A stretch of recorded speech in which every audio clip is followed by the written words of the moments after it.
Hi friends, welcome back to our channel. അപ്പോൾ ഇന്നത്തേത് നമ്മളുടെ ഒരു ഡേ ഇൻ മൈ ലൈഫ് ആട്ടോ. ഞാൻ ജോലിക്ക് പോണതിന് മുമ്പ് എടുത്ത കുറച്ച് പണികളൊക്കെ അടങ്ങിയിട്ടുള്ളൊരു വീഡിയോ ആണ് കേട്ടോ. അപ്പോൾ ഇഷ്ടപ്പെട്ടെങ്കിൽ ചാനലൊന്ന് സബ്സ്ക്രൈബ് ചെയ്ത് വീഡിയോക്ക് ലൈക്ക് തരാൻ ആരും മറക്കരുത്. അപ്പം ഞാൻ രാവിലെ തന്നെ മുറ്റം അടിച്ചുകൊണ്ട് ഇറങ്ങിക്കാട്ടോ. നല്ലോണം ചപ്പുണ്ടാവും നമ്മളെ മുറ്റം. പിന്നെ നമ്മളെ മുറ്റം എന്ന് പറഞ്ഞാൽ ഒരു 50 സെൻറ്റ് തന്നെ മുറ്റയിക്കാരം. അപ്പോൾ ആകെ ചുറ്റുപുറമൊക്കെ മുറ്റാട്ടോ. അപ്പോൾ നമ്മൾ ഈ വർക്കിന് പോവുക കാരണം ഇതൊന്നും മടിക്കാൻ ടൈം കിട്ടൂല.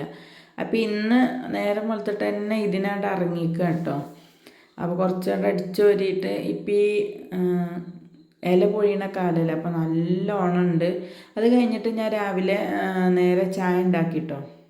പാല് ഈ ഭാഗത്തും ചായ അങ്ങോട്ടും 2 ഗ്യാസിനും വെച്ച് ചോറിനുള്ള വെള്ളം അവിടെ കത്തിച്ച് വെച്ചിരുന്നു. പിന്നെ അരി ഇട്ടിട്ട് അരി ഒന്ന് ഇടുക കേട്ടോ. അപ്പോൾ രാവിലെ പോകുമ്പോൾ ആകെ ഒരു ജഗ പുകയിക്കാരം. ആകെ ഒരു 3-4 മണിക്കൂറേ നമുക്ക് പണിയെടുക്കാൻ കിട്ടുള്ളൂ. അതിലെല്ലാം ഒരു വീട്ടിലത്തെ പണികൾ ഫുള്ള് ഒതുങ്ങണം കേട്ടോ. ഞാൻ 8 മണിയാകുമ്പോഴേക്കും ഇവിടുന്ന് പോകും വർക്കിന്. പിന്നെ തിരിച്ച് വരിക 6 മണി ആ ടൈമിലാവും കേട്ടോ. വന്നാലും ഒന്നിനും ടൈം ഉണ്ടാവില്ല. ബാങ്ക് കൊടുക്കുന്ന സമയത്ത് കാട്ട് വരിക. അപ്പോൾ അത്രയും ടൈം ഉണ്ടാവില്ല. അപ്പോൾ രാവിലെ തന്നെ ഏകദേശം ഫുഡും കാര്യങ്ങളൊക്കെ ആയിട്ട് റെഡിയാക്കി വെക്കുക ചെയ്യാം. അപ്പോൾ ഇന്ന് കടലക്കറി ഉണ്ടാക്കണം കേട്ടോ. അപ്പോൾ കടലക്കറിക്കുള്ള തേങ്ങ ഒന്ന് ചിരകി എടുക്കുക കേട്ടോ ചെയ്യണത്. ഞാൻ ഈ വീഡിയോ കുറച്ച് സ്പീഡ് കൂട്ടിയിട്ടാട്ടോ ചെയ്യണത്. ഇത്ര സ്പീഡൊന്നുമില്ല. എത്ര സ്പീഡിലൊക്കെ നമുക്ക് പണിയെടുക്കാൻ പറ്റിയ എന്തൊരു സുഖമായിരുന്നെന്ന് ഞാനിത് ഇങ്ങനെ എഡിറ്റ് ചെയ്യുമ്പോൾ വിചാരിക്കും കേട്ടോ.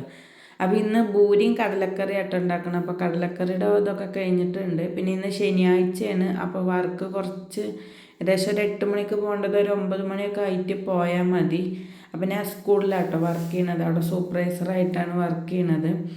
അപ്പോൾ ഈ മീൻ കൊടുത്തിട്ടുണ്ടായിരുന്നു കേട്ടോ, മീൻ കറി വെക്കാൻ. അപ്പോൾ അത് മീനൊക്കെ ഒന്ന് ശരിയാക്കി വെച്ചിട്ട് മീൻ കറി മീട്ട് കൊടുക്കുക കേട്ടോ ചെയ്യണത്.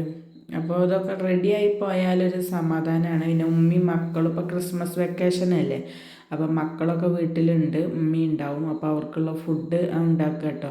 പിന്നെ ഇത് 2ാമത്തെ ചായ കേട്ടോ. ഇവിടെ ഫസ്റ്റ് എണീറ്റാൽ നമുക്കൊരു ചായ നിർബന്ധമാണ്. അത് കഴിഞ്ഞിട്ട് അടുത്ത ചായ കേട്ടോ. അതൊക്കെ ഉണ്ടാക്കി വെക്കുകയാണ് ചെയ്യുക. അപ്പോൾ ചായക്കുള്ള പഞ്ചസാരയൊക്കെ ഇട്ട് കൊടുത്തിട്ടുണ്ട്. ഇനി അതിലേക്കുള്ള ചായപ്പൊടിയും കൂടി ഇട്ടാൽ ചായ അവിടെ റെഡിയാവും. അത് കഴിഞ്ഞിട്ട് ഇന്ന് അമരക്ക കേട്ടോ ഉപ്പേരി വെക്കണത്. അപ്പോൾ അമരക്ക ഒന്ന് അരിഞ്ഞെടുക്കുകയാണ്. എന്നും വന്നാൽ കരുതും രാത്രി ചെയ്യാം, തലേ ദിവസമൊക്കെ ഒന്ന് അരിഞ്ഞ് വെക്കാം. പക്ഷെ ചെയ്യൂല കേട്ടോ. ഒക്കെ രാവിലത്തേക്ക് തന്നെ കാത്തു വെക്കും. അപ്പോൾ അത് കുറച്ച് അരിഞ്ഞിട്ട് ഒന്ന് ഉപ്പേരി വെക്കുകയാണ് കേട്ടോ ചെയ്യണത്. അപ്പോഴേക്കും നമ്മുടെ കുക്കറിൽ എന്താ ഉണ്ടാക്കിയെന്ന് എനിക്കിപ്പോൾ ഒരു ഓർമ്മയില്ല. അവിടെ വിസിലടിക്കുന്നുണ്ട്. അപ്പോൾ കുക്കർ അവിടെ അങ്ങനെ വിസിലടിക്കുന്നുണ്ട് കേട്ടോ. പിന്നെ അത് കഴിഞ്ഞിട്ട് പൂരി ഓരോന്നായിട്ട് അങ്ങ് ചുട്ടെടുക്കാട്ടോ ചെയ്യണത്.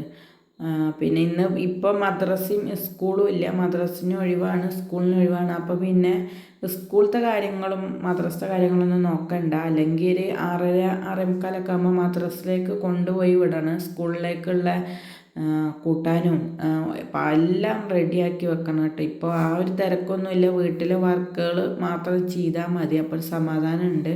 ഇപ്പം തിങ്കളാഴ്ച ആയിക്കഴിഞ്ഞാൽ എനിക്കും അവർക്കൊക്കെ ഒപ്പം പോകണം. അപ്പോൾ ആകെ ജഗ പോകാവും കേട്ടോ. അപ്പോൾ ഇന്ന് കുറച്ച് സമയം കിട്ടിയപ്പോൾ തന്നെ ഞാൻ മാറാലക്കോലൊക്കെ നിർത്തുന്നിട്ടൊന്ന് മാറാല ഇതാക്കിയിട്ടുണ്ട് കേട്ടോ. കാരണം എന്നും ഈ രാവിലെ എണീറ്റ് പോവുക, വൈകുന്നേരം വരിക, രാവിലെ എണീക്കുക, വൈകുന്നേരം പോവുക, ഇതന്നെ ഉള്ളൂ. പിന്നെ ഈ കിട്ടുന്ന കുറച്ച് സമയത്ത് ഈ ജസ്റ്റ് നമ്മൾ കാണുന്ന ഭാഗമുണ്ടല്ലോ, അതായത് നിലം അടിച്ചു വരിക, തുടക്കുക, വെച്ചുണ്ടാക്കുക, മുറ്റടിക്കുക, ഇങ്ങനത്തെ ഒക്കെ പണിയുള്ളൂ ചെയ്യൽ. ഈ പൊടി തട്ടലും അങ്ങനത്തെ ഒന്നും ചെയ്യൂല കേട്ടോ. അത് ചെയ്യാൻ ടൈമും കിട്ടൂല. അങ്ങനെയാണ്. പിന്നെ ആകെ പരന്ന് പിടിച്ചിട്ട് ഈ കാര്യം കിടക്കുന്നത്. അപ്പോൾ രാവിലെ ഒന്ന് അടിച്ചു വരിയിട്ട് അങ്ങ് തുടച്ചിടും കേട്ടോ. ഇപ്പോൾ ബാങ്ക് നേരത്തെ ആവുകൊണ്ട് നമുക്ക് വന്നാലും ഒന്ന് തുടക്കാനും ഒന്നും ടൈം കിട്ടൂല. അപ്പോൾ ഞാൻ രാവിലെ തന്നെ എല്ലാം ചെയ്യും കേട്ടോ. അപ്പോൾ അവളവിടെ ഇരുന്നിട്ട് എന്തോ പറയണൊക്കെ ഉണ്ട്. പിന്നെ വെള്ളം എന്തോ കുടിക്കുകയാണ്. ഇപ്പം അംഗൻവാടി ഉണ്ട്, പക്ഷെ അവൾ പോകലില്ല. താത്താർ സ്കൂൾക്ക് പോകുമ്പോഴേ പോവുള്ളൂ. അപ്പോൾ നമ്മളങ്ങനെ അടിച്ചോല് കഴിഞ്ഞിട്ടുണ്ട്. ഈ ഒരു ഹാളല്ല കേട്ടോ, നമുക്ക് 2 റൂമും കിച്ചണൊക്കെ ഉണ്ട്. അതൊക്കെ ചെയ്തിട്ടുണ്ട്. സമയം ഒരുവിധം നല്ലോണം നേരം ഒരു 8:30 ഒക്കെ ആയിട്ടുണ്ട് കേട്ടോ. അപ്പോൾ പണികൾ എളുപ്പമുണ്ട്. കഴിച്ച് വെച്ചാൽ സമാധാനത്തോടെ അങ്ങ് പോകാമല്ലോ വെച്ചിട്ടായിരുന്നു. അപ്പോൾ വേഗം അങ്ങ് തുടക്കുക കേട്ടോ ചെയ്യണത്. അപ്പോൾ തുടക്കലൊക്കെ കഴിഞ്ഞിട്ട് നമ്മൾ വാഷ് ബേസ് ഒന്ന് കഴുകിയിടുക കേട്ടോ ചെയ്യണത്. വാഷ് ബേസൊക്കെ ആകെ എന്തായിക്കണ് കേട് വരില്ല, കഴുകാഞ്ഞിട്ടായതാണ്. എന്നും വിചാരിക്കും ഇത് കഴുകണം, പക്ഷെ കഴുകാൻ എൻ്റെ കൈ എത്താറില്ല കേട്ടോ. അപ്പോൾ അതിന് ശേഷം കുറച്ച് മീൻ ഫ്രൈ ചെയ്ത് വാഷിംഗ് മെഷീൻ